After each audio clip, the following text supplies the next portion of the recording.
Bonsoir, merci Sébastien pour l'intro. Je vais vous parler un petit peu de ce qu'on fait sur la MotoGP. Pourquoi la MotoGP? C'est 22 Grands Prix, 22 week-ends avec beaucoup de vitesse, avec un organisateur, Dorna, qui, comme la FFT pour la transition aussi, est assez, une approche assez innovante et agile dans son approche média et de la gestion de ses contenus. Avant, je voudrais vous parler un petit peu de Tata quand même. Tata est une filiale d'un grand groupe indien, mais une filiale dédiée aux infrastructures, avec une infrastructure dédiée aux médias, et qui s'appuie donc sur le réseau le réseau Tata, qui est un fournisseur Internet de premier rang, ce qui nous permet de travailler aussi beaucoup sur des modes hybrides, IP, fibre et Internet.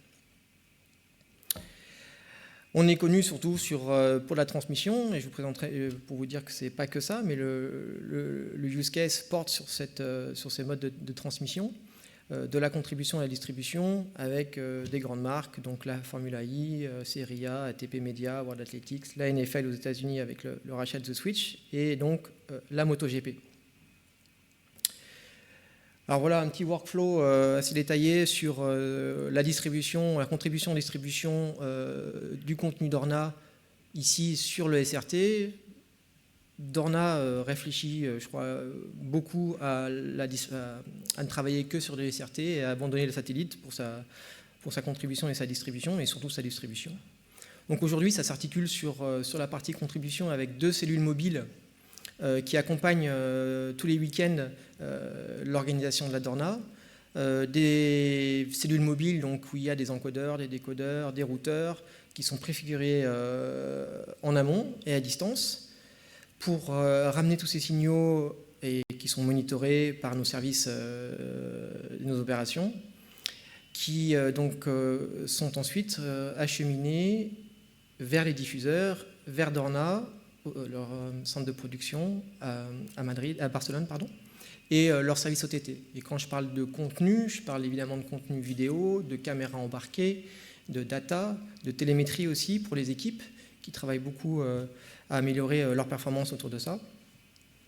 Et ici, il y a 3 use cases donc pour les repreneurs, soit un service complètement end-to-end, pour continuer l'anglicisme, où on fournit l'équipement, l'Internet, le dernier loop, ou alors on l'amène juste à une certaine gateway pour permettre à ces repreneurs de diffuser les contenus sur leurs différentes plateformes, évidemment, avec toutes les datas, les caméras embarquées, leur permettre d'éditer aussi un maximum de choses. C'est un sport de vitesse, donc aussi la latence est hyper importante, surtout sur les caméras aussi embarquées. On est sur des latences inférieures à 250 millisecondes.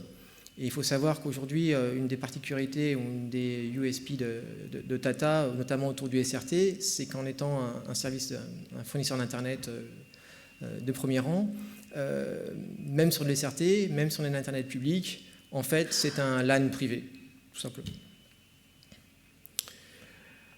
Donc, je parlais de 22 GP, c'est à peu près 25 000 heures de contenu par an et 700 terabits de contenu aussi live donc, par week-end. Donc, il faut voir un peu le dimensionnement un petit peu de l'opération. Et ce qui est intéressant aussi de travailler avec un opérateur comme Dorna, enfin un organisateur d'événements comme Dorna, c'est que tous les week-ends ou presque, on travaille à des tests, à des POC pour améliorer ces contenus, ces livraisons de contenus à la demande des diffuseurs et puis aussi à la demande des services OTT et aussi dans l'amélioration des workflows, des livraisons. Ils ont une approche très RSE, on va dire, qui est aussi drivée par les économies qui peuvent être apportées en faisant voyager moins les gens. C'est aussi de la flexibilité supplémentaire, tout en garantissant aussi de la fiabilité. Et aujourd'hui, voilà quelques testimonials, on va dire, des déclarations des opérateurs autour de ça. Vous avez aussi un QR code si vous voulez récupérer le use case plus détaillé sur l'ensemble du dispositif mis en place par Tata, donc tous les week-ends de MotoGP. Donc voilà, et aujourd'hui, Tata, et avec Dorna aussi, travaille pour aller un petit peu plus en amont.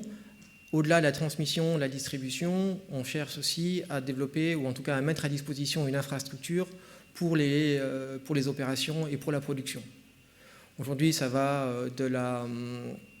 des installations, avec le rachat de The Switch. Donc aux États-Unis, nous avons une très gros bâtiment du côté d'Hollywood, avec des studios, des infrastructures connectées, du parking pour tout ce qu'il faut pour avoir du TV compound, des écrans verts, enfin différents types de studios. On a même des compétitions de e-sport qui s'organisent et on va le développer et le mettre en place sur l'Europe très prochainement.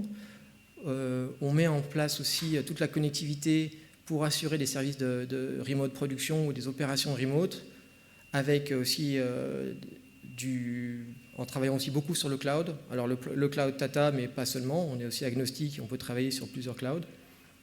Et c'est vraiment la direction que prend Tata dans cette approche, je dirais, holistique des services de transmission, connectivité au sens large. C'est ce qu'on a démontré pour ceux qui étaient à l'IBC il y a quelques semaines de cela, sur le stand même de Tata, où on a repris le signal live de Saint-Marin, de la compétition donc de MotoGP, pour le ramener sur le stand, avec un peu de l'internet surboosté, parce que vous savez tous que sur les événements comme ça, l'internet de l'organisateur, ça ne marche pas trop, mais avec un footprint très très léger, une boîte, un rack, quelques encodeurs et juste un flycase qui s'embarque dans l'avion pour pouvoir récupérer tous ces signaux et pouvoir les opérer et les orchestrer avec des moyens très très light, et dans une dimension ici complètement live, complètement partagée et ouverte, avec une approche encore une fois purement internet, purement dans l'optique de développer de plus en plus de mise à disposition de contenu. On a parlé de régionalisation, que ce soit de la monétisation, que ce soit du développement éditorial, de la statistique. Et je pense que c'est le sens de l'histoire, en tout cas dans notre univers, à la croisée broadcast, digital, qui ne font maintenant plus qu'un. Voilà, je vous remercie beaucoup. Je vais repasser la parole à Sébastien et je reste à votre disposition pour en parler un peu plus en détail tout à l'heure.